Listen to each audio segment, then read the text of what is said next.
Some cringe when they hear the term New World Order, despite all of these prominent people using it.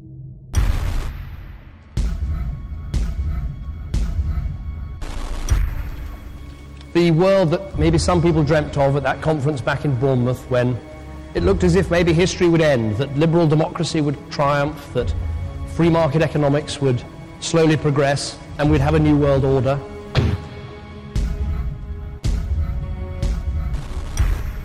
And together they helped to create, were the principal leaders in creating, a new world order and a winning strategy in the Cold War.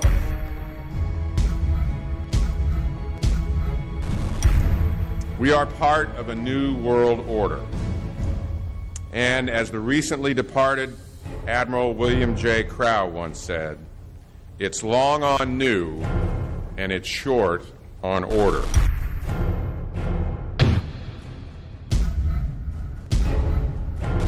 Walter Isaacson wrote a wonderful book about some of the wise men who helped shape the New World Order following the Second World War.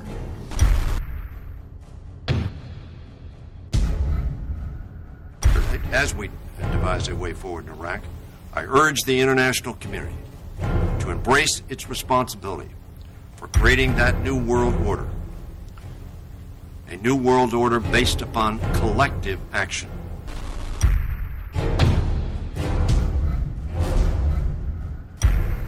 The transatlantic partnership was never just the foundation of our security. It was the foundation of our way of life. It was forged an experience of the most bitter and anguished kind.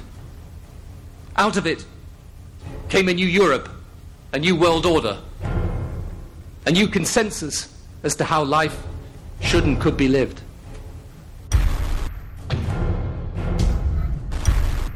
And just like that, it was gone. It was a new world order. That's what President George H. Bush said.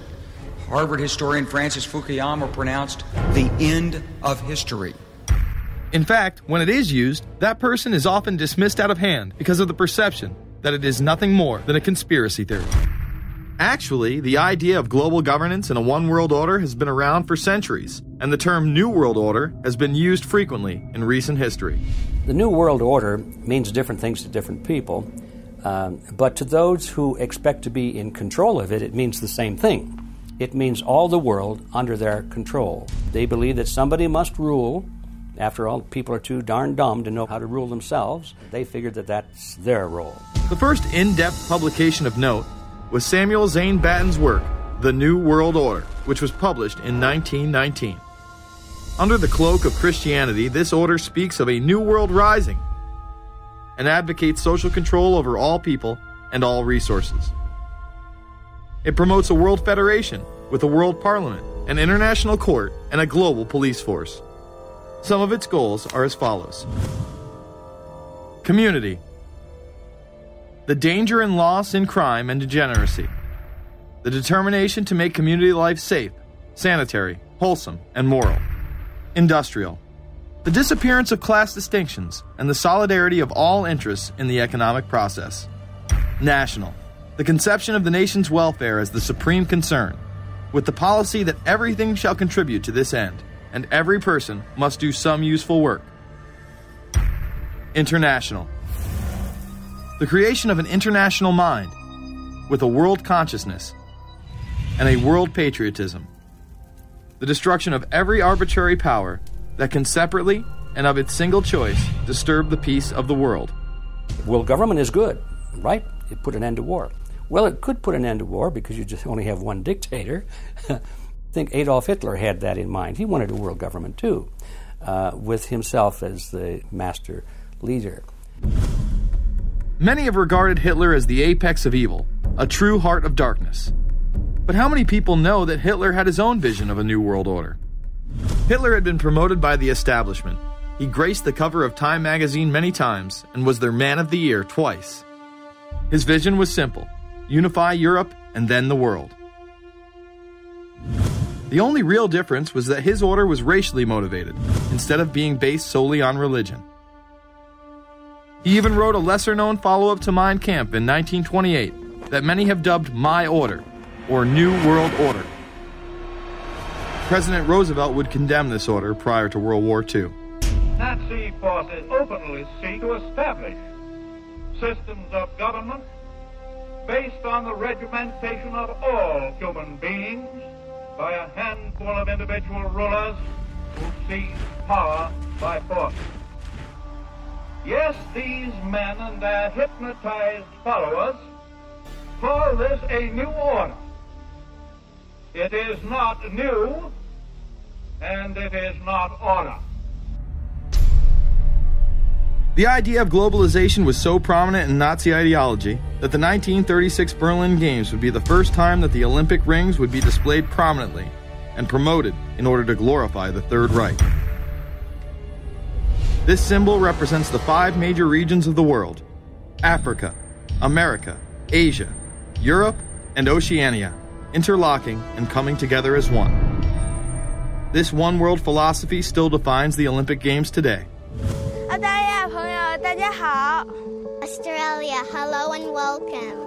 One world, one dream.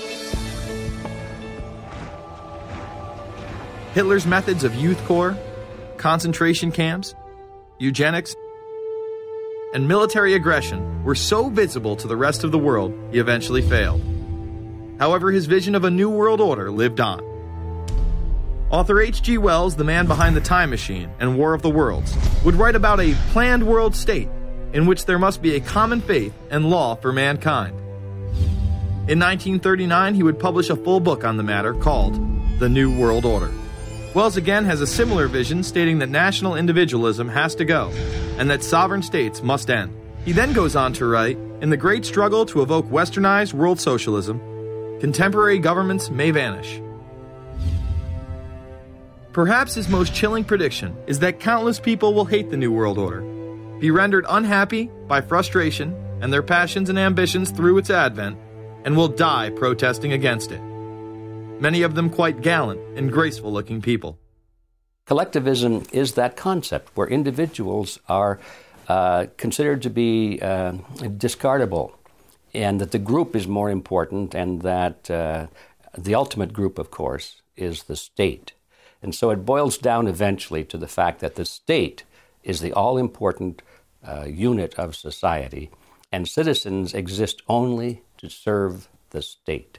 Other men of prominence would also promote a New World Order during the 1960s, including industrialist and former New York Governor Nelson Rockefeller. These are some of the reasons pressing us to lead vigorously towards the true building of a New World Order.